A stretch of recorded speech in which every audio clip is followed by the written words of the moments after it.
Me quedé allí en el tribunal tratando de no llorar mientras el abogado de mi exmarido me destrozaba frente al juez. Ella está en quiebra. Ni siquiera puede permitirse una casa ni comida y ropa decentes para los niños, dijo con una sonrisa burlona. ¿Por qué debería tenerlos? Apreté la mandíbula y me quedé callada. Sentía que me temblaban las manos. No quería darles la satisfacción de verme desmoronarme. El juez asintió lentamente, como si estuviera de acuerdo. En ese momento sentí como si me estuvieran chupando el aire del pecho. Solo podía pensar en mis hijos, Luca y Aria. ¿Qué pasaría si me los arrebataran y se los entregaran a un hombre al que solo le importaba el control y las apariencias? No podía permitirme un abogado como el suyo. En realidad, no podía permitirme nada. Apenas aguantaba. Pero estaba aquí. Aparecí y estaba haciendo todo lo posible por mis hijos. Entonces, justo cuando sentía que me hundía en ese pánico silencioso donde el cuerpo está quieto, pero los pensamientos gritan. Mi hijo de 7 años se levantó. «Mamá», dijo lo suficientemente alto como para que lo oyeran en la sala. ¿Puedo mostrarle al juez la carta que encontré en la caja fuerte de papá? La sala se congeló. Todos se giraron. Derek se puso rígido. Su abogada parpadeó como si la hubieran abofeteado. Incluso el juez se detuvo a media frase. No sabía a qué se refería Luca. El corazón me latía con fuerza. Nunca había mencionado nada sobre una carta, pero asentí. Y mientras caminaba hacia el estrado con ese papel doblado en su pequeña mano, todo cambió. No siempre fui el tipo de mujer que se sentaba en el tribunal con miedo a hablar. Solía tener confianza en mí misma. Tenía un trabajo que amaba, amigos. Reía con sueños que parecían reales. Pero cuando me casé con Derek, las cosas cambiaron poco a poco y luego de golpe. No siempre fue cruel. Al principio, era encantador, generoso y convincente. Me dijo que no necesitaba trabajar.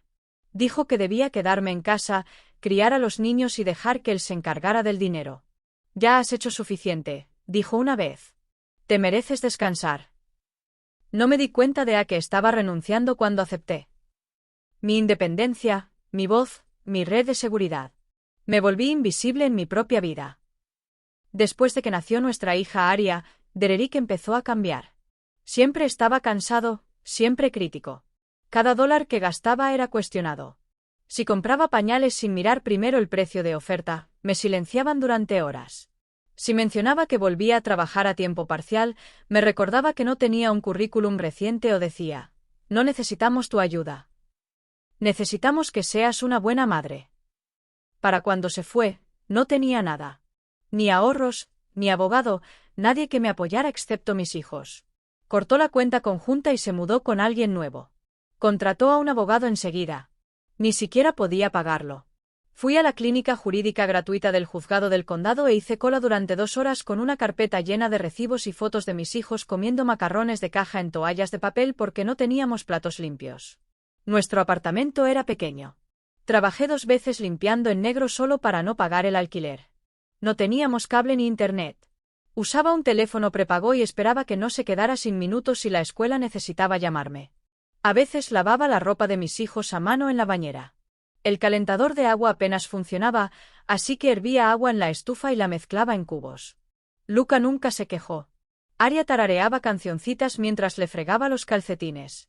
No le conté a nadie lo mal que estaba la cosa, ni siquiera a mi madre. Yo también. Avergonzada.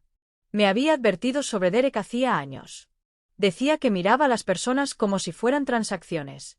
Pero yo estaba demasiado enamorada por aquel entonces como para escucharla.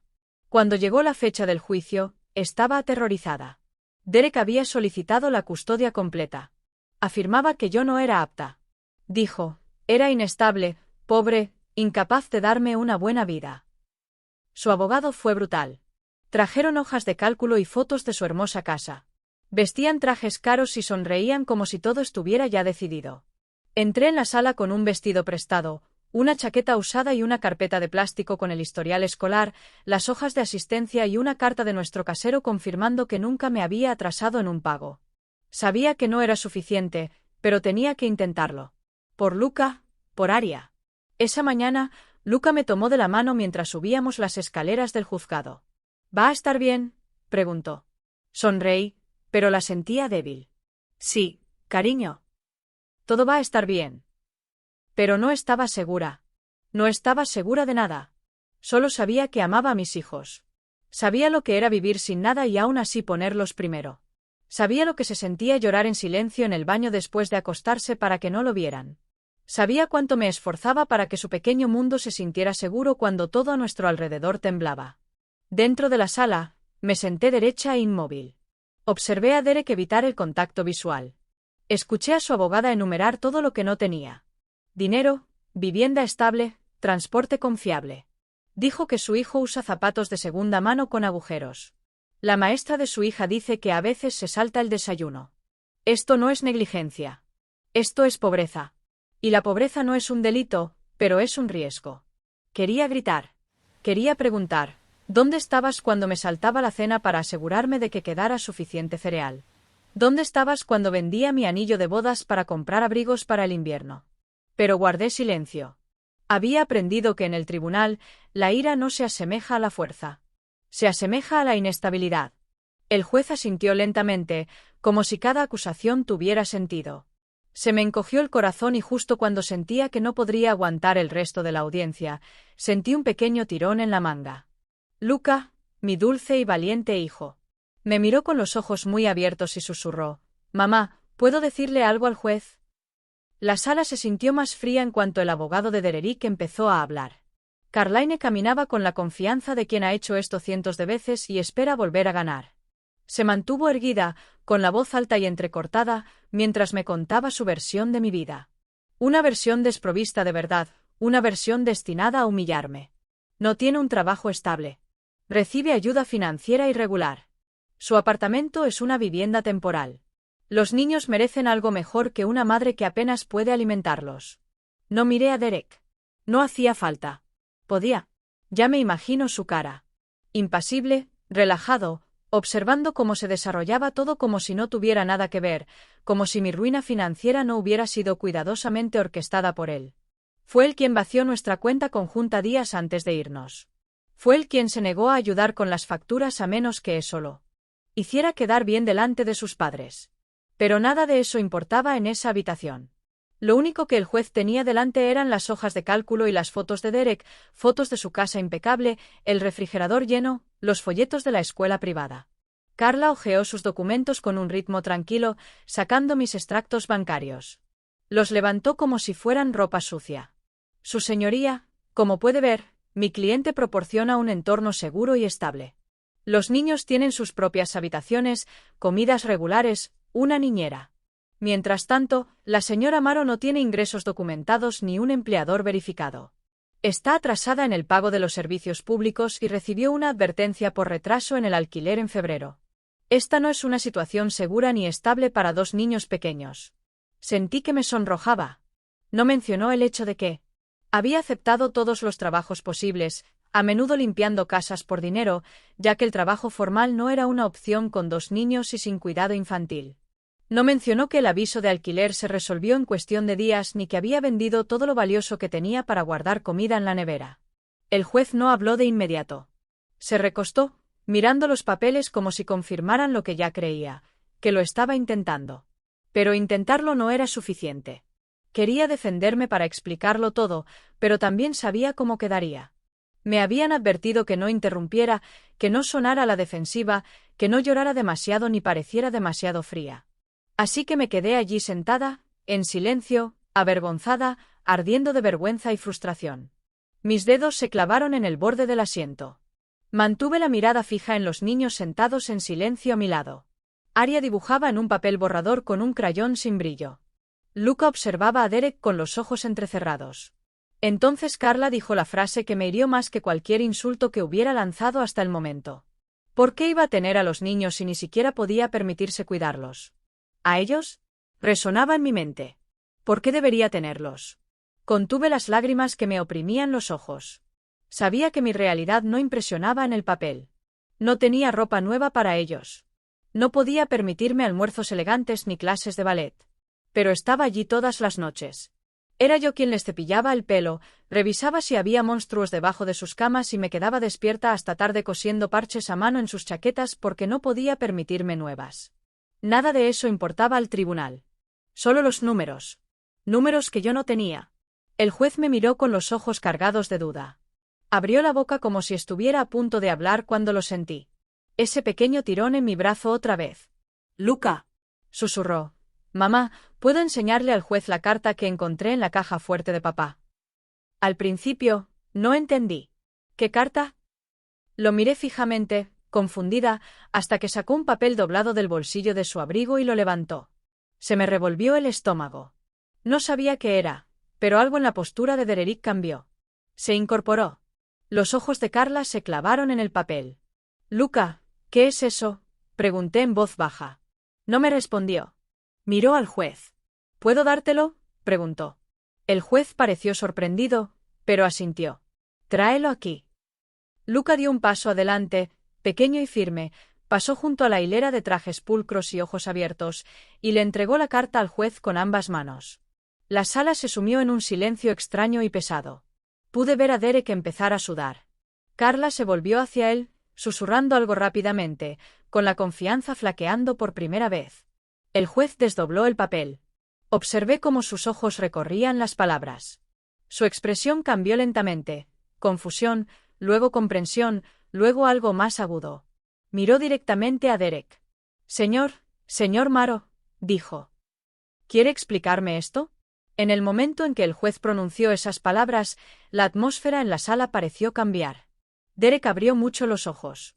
Abrió la boca, pero no dijo nada. Carla se inclinó hacia él rápidamente, susurrando de nuevo, pero esta vez, su voz tenía un tono de urgencia. Fuera lo que fuese lo que estaba escrito en ese papel, había desprendido algo. Me incliné hacia adelante, con el corazón latiéndome con fuerza, intentando interpretar el rostro del juez. Sostuvo la carta con ambas manos y la miró de nuevo, frunciendo el ceño. Luego la leyó en voz alta. Para Derek Maro, de El Becker, contador público certificado, asunto, protección financiera estratégica, preparación para el divorcio. Hizo una pausa, mirando a la sala y luego de nuevo a Derek. Esta es una carta de estrategia financiera fechada 3 meses antes de la presentación de su divorcio. Detalla instrucciones para abrir cuentas en el extranjero, transferir activos a sociedades de responsabilidad limitada fantasma y minimizar los ingresos declarados para influir en los procedimientos de custodia y manutención. Incluye la frase, y cito, conserve la custodia principal si es posible, pero como mínimo, asegúrate de que tenga pocos motivos para apelar legalmente, aparentando estabilidad financiera y moral. Dejó de leer. El silencio en la sala no era solo silencioso, sino sofocante. Todas las miradas estaban fijas en Derek. Incluso Carla parecía aturdida. Volvió la cabeza lentamente hacia él, susurrando algo que sonaba como, ¿es esto real? No me moví. No podía. Estaba paralizada entre la incredulidad y una especie de rabia silenciosa que no tenía salida. Había sospechado cosas. Sabía que Derek era estratégico, frío con el dinero y despiadado para conseguir lo que quería. Pero verlo por escrito, oír a un juez leerlo en voz alta delante de mis hijos, fue algo que nunca imaginé. El juez bajó la carta y la colocó cuidadosamente en el estrado frente a él. Luego volvió a mirar a Derek y dijo, estabas engañando a este tribunal intencionadamente. Ha intentado manipular el resultado de estos procedimientos mediante engaños financieros. Esta carta es un intento directo de usar la riqueza y la deshonestidad calculada para negarles a sus hijos el acceso a su madre. Dererick se levantó bruscamente. Esa carta es vieja. No se usó. Ni siquiera. Siéntese, señor Maro. El juez espetó. La autoridad en su voz sobresaltó a todos. Arya levantó la vista de su dibujo y me tomó la mano. La rodeé con el brazo sin apartar la mirada del juez. Volvió a centrar su atención en mí. Señorita Miro, ¿sabía de esta carta antes de hoy? No, su señoría, dije. Es la primera vez que la veo o que oigo hablar de ella. ¿Y su hijo la encontró? Asentí y se me hizo un nudo en la garganta. Sí, nunca lo mencionó hasta ahora. Entonces Luca me miró. Pensé que podría ayudar. Lo encontré cuando buscaba mi tableta en la casa de papá. No quería meter a nadie en problemas, pero tampoco quería que perdiéramos. El juez lo miró fijamente durante un largo instante. Entonces algo se suavizó en su expresión. Hiciste lo correcto, joven, dijo. Se volvió hacia Carla Den. Revisaré este documento en su totalidad y... Haré una pausa en la audiencia para realizar una investigación formal sobre la conducta financiera del señor Maro. Mientras tanto, la custodia principal permanecerá con la señora Maro con suspensión temporal del tiempo de crianza del acusado hasta que se resuelva este asunto. Las palabras entraron en mi mente lentamente. Los escuché, pero mi cuerpo no reaccionó al principio. Fue como si mi cerebro necesitara un momento para asegurarse de que no los había imaginado. Cuando finalmente se registraron, sentí que mis rodillas temblaban. Me senté con fuerza y atraje a mis 2 hijos hacia mis brazos. Carla Dean permaneció en silencio, con los labios apretados y los brazos fuertemente cruzados. Ella no discutió. Ella no pudo. El daño ya estaba hecho. Derek no dijo otra palabra. Después de que el juez abandonó el estrado, el alguacil despidió al tribunal. Permanecí sentada, abrazando a mis hijos como si fueran lo único que me anclaba al suelo. Lucas se inclinó hacia mí y susurró: ¿Me equivoqué? No, cariño, dije. Nos salvaste. Él asintió una vez y no dijo nada más. No lo necesitaba. Finalmente entendí la fuerza que necesita un niño para cargar algo así. Y me di cuenta de algo más. La lucha no había terminado. Pero por primera vez en mucho tiempo, sentí que la verdad tenía una oportunidad real. Salí de la sala del tribunal ese día, sosteniendo las manos de mi hijo, apenas sintiendo el suelo bajo mis pies. Mis piernas se movían, pero mi mente estaba en otro lugar. Seguí repitiendo las palabras del juez en mi cabeza, tratando de creerlas. Había detenido la audiencia. Había suspendido el tiempo de crianza de Derek. Él me había creído, o al menos finalmente había visto la verdad por sí mismo. Afuera, el aire era frío. Lucas soltó mi mano para cerrar la cremallera del abrigo de Aria. Lo observé sintiendo una oleada de gratitud para la que aún no tenía palabras. ¿Cómo agradecerle a un niño por algo así? O ponerse de pie y hacer lo que ningún adulto en esa sala tuvo el coraje de hacer. Unos días después, el tribunal ordenó una investigación formal sobre la actividad financiera de Derek. Me reuní con una investigadora designada por el tribunal, una mujer llamada señora Trent, quien escuchó atentamente, tomó notas y nunca me miró como si fuera menos. Ella revisó la carta, hizo preguntas sobre nuestras finanzas durante el matrimonio y solicitó permiso para obtener todos los registros fiscales y las declaraciones de activos relevantes de ambos lados. Acepté sin dudarlo. No tenía nada que ocultar. Derek, por otro lado, lo hizo. En cuestión de una semana, su castillo de naipes empezó a derrumbarse. El investigador descubrió múltiples cuentas registradas en empresas fantasma en Nevada y Delaware. Encontró transferencias bancarias a bancos extranjeros, transacciones en efectivo que nunca fueron reveladas e inconsistencias fiscales que dejaban claro que había estado ocultando ingresos durante años. Cada vez que recibía una actualización, sentía que algo se reconstruía lentamente dentro de mí. Confío en mi propia memoria, confío en mis instintos y creo que tal vez, solo tal vez, podría existir justicia. Durante mucho tiempo me hicieron sentir como si estuviera imaginando cosas. Derek había convencido a todos, incluso a partes de mí, de que yo era débil, paranoica e incapaz. Pero ahora, los hechos demostraban lo contrario. La audiencia final llegó más rápido de lo esperado. Cuando volví a entrar en la sala del tribunal, esta vez con representación legal proporcionada por un grupo de defensa de la ayuda doméstica, me sentí más erguido. No llevaba ropa prestada. Había encontrado trabajo a tiempo parcial limpiando oficinas y había ahorrado lo suficiente para un modesto vestido negro y unos tacones resistentes. Eran cosas pequeñas, pero parecían una armadura. Derek también parecía diferente. La confianza se había ido. Su nuevo abogado habló con frases cortas y concisas. No hubo miradas de suficiencia ni sonrisas falsas. La sala del tribunal se había movido. El juez entró y comenzó la sesión con una declaración. Este tribunal ha revisado la investigación financiera del señor Maro y ha encontrado evidencia sustancial de no divulgación intencional, ocultación de activos y manipulación de ingresos para obtener una ventaja en estos procedimientos. Este comportamiento contradice directamente el interés superior de los niños involucrados. Hizo una pausa y me miró.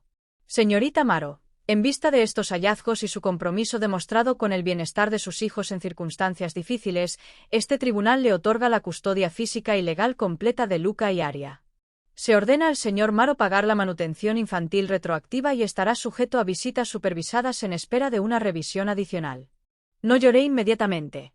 Creo que una parte de mí todavía se estaba preparando para el momento en que me llevarían y alguien diría que había un error o un cambio, pero nadie habló. El juez firmó la orden. El gavilán cayó. Fue real. Ara chilló silenciosamente y abrazó mi cintura. Luca me apretó la mano. Él no sonrió, pero sus ojos brillaban firmes y seguros. Esa noche cenamos panqueques y bailamos con la música de la radio. Nada especial, solo nosotros en nuestra pequeña cocina, riéndonos hasta que el sonido llenó cada rincón del apartamento. Después me senté en el suelo, sosteniéndolos a ambos en mi regazo. Aria estaba cantando. Luca estaba dibujando algo en un bloc de notas. Cuando miré hacia abajo, vi lo que había escrito. Una imagen de una casa con 3 figuras de palitos. Encima había escrito: el hogar está donde está mamá. La carta que encontró era más que una simple prueba. Fue un salvavidas, una puerta para salir del miedo y acceder a algo que finalmente se sentía como paz. Podría haberlo escondido, tirado, ignorado. Pero no lo hizo. Porque ya a los 7 años mi hijo sabía distinguir el bien del mal. Y en una sala llena de adultos, él fue el único lo suficientemente valiente para decir la verdad. Han pasado 6 meses desde aquel día en el tribunal, pero todavía pienso en ello a menudo. No solo el momento en que el juez falló a mi favor o la mirada en el rostro de Derek, sino la silenciosa fuerza que se necesitó para llegar allí. El tipo de fuerza que no proviene del poder ni del dinero, sino del amor. El tipo que sigue adelante cuando todo lo demás se ha ido. Después de la sentencia, la vida no volvió a ser perfecta. Yo todavía trabajaba muchas horas. Todavía presupuesté cada viaje al supermercado hasta el último dólar. Yo seguía recogiendo ropa de segunda mano, recortando cupones y diciendo no a cosas que otras familias darían por sentado. Pero el miedo había desaparecido. La presión constante, la sensación de que alguien estaba esperando para quitárnoslo todo, eso había terminado. Derek hizo algunos intentos para recuperar el control. Presentó una moción para reducir sus pagos de manutención, luego intentó cuestionar los requisitos de visitas monitoreadas, pero la evidencia era contundente y el tribunal se mantuvo firme. Se presentó a sus visitas programadas 3 veces y luego dejó de intentarlo. No se lo expliqué a los niños con demasiados detalles. Solo les dije lo que necesitaban saber. Su padre no estaba preparado para ser coherente, y ellos merecían gente que apareciera y se quedara. Dejaron de preguntar después de un tiempo. Luca todavía habla de la carta a veces. Una noche estábamos sentados en el sofá y él me preguntó: ¿me metí en problemas por tomarlo? Negué con la cabeza y lo miré a los ojos. No, bebé. Fuiste valiente, dijiste la verdad cuando más importaba. Él asintió como si hubiera entendido y apoyó su cabeza en mi hombro. Ese momento me recordó con qué facilidad los niños cargan con cargas que ni siquiera vemos. Había llevado ese trozo de papel durante semanas. Había esperado el momento adecuado para hablar. Había elegido la justicia cuando nadie se lo pidió. Empecé a ir a terapia. Al principio me resultó extraño hablar de todo en voz alta. Para escucharme a mí mismo admitir lo malo que había sido. Pero la curación necesita aire. Cuanto más hablaba, más me daba cuenta de lo mucho que había internalizado la vergüenza, la culpa, la mentira de que ser pobre significaba que estaba fallando a mis hijos. Que tenía que demostrar mi valor luciendo bien en lugar de solo ser honesto acerca de lo difícil que era. Mi consejero me ayudó a ver algo que antes no había visto. No era débil por luchar. Yo era fuerte para sobrevivir. Fuerte para mantener un techo sobre nuestras cabezas. Por presentarme en el juzgado sin abogado, por poner a mis hijos primero todos los días. Un fin de semana, encontré un trabajo de oficina a tiempo parcial que ofrecía beneficios. No fue glamoroso, pero fue constante. Lo tomé. Compré una computadora portátil para poder tomar clases nocturnas en línea y trabajar para obtener una certificación en contabilidad. Era algo en lo que siempre había sido bueno, pero nunca creí que pudiera convertirlo en una verdadera carrera. Los niños también empezaron a mejorar. Aria hizo una nueva mejor amiga en el preescolar y su maestra dijo que se había vuelto más conversadora y segura de sí misma. Luca se unió al club de arte de la escuela y colocó uno de sus dibujos en el pasillo. Eligió una imagen de un árbol con raíces gruesas y profundas. Debajo escribió una palabra: creciendo. Eso es lo que estamos haciendo ahora, crecer. No siempre parece rápido ni fácil, pero es constante. Cada semana nos alejamos un poco más del miedo y nos acercamos un poco más a la paz. A veces la gente me pregunta cómo logré permanecer tan tranquilo en el tribunal, cómo no me desmoroné. La verdad es que casi lo hice. Pero cuando eres madre y tus bebés están en peligro, encuentras una manera de seguir respirando, de seguir de pie. No porque sea fácil, sino porque rendirse nunca fue una opción. Esta historia comenzó en un tribunal cuando me acusaron de ser demasiado pobre para ser una buena madre. Terminó con la verdad dicha por la voz más pequeña de la habitación, un niño que sabía lo que era el amor y no tenía miedo de demostrarlo. No ganamos porque teníamos poder o dinero o apariencias perfectas. Ganamos porque tuvimos honestidad, porque nos mantuvimos amables. Y porque incluso cuando las probabilidades estaban en nuestra contra, nos negamos a romper. Hay una cosa que he aprendido y es esto. La justicia no siempre llega fácil, pero aún puede llegar. Y a veces, cuando lo hace, llega en forma de una carta doblada en la mano de un niño pequeño, sostenida con tranquilo coraje y ofrecida con amor. Ese día todo cambió. No solo en la corte, no solo legalmente, sino en mi corazón. Ese fue el día en que dejé de sobrevivir y comencé a vivir de nuevo. Si esta historia te conmovió, si te recordó la fuerza silenciosa que se necesita para seguir adelante cuando todo está en tu contra, entonces tómate un momento para darle me gusta a este vídeo.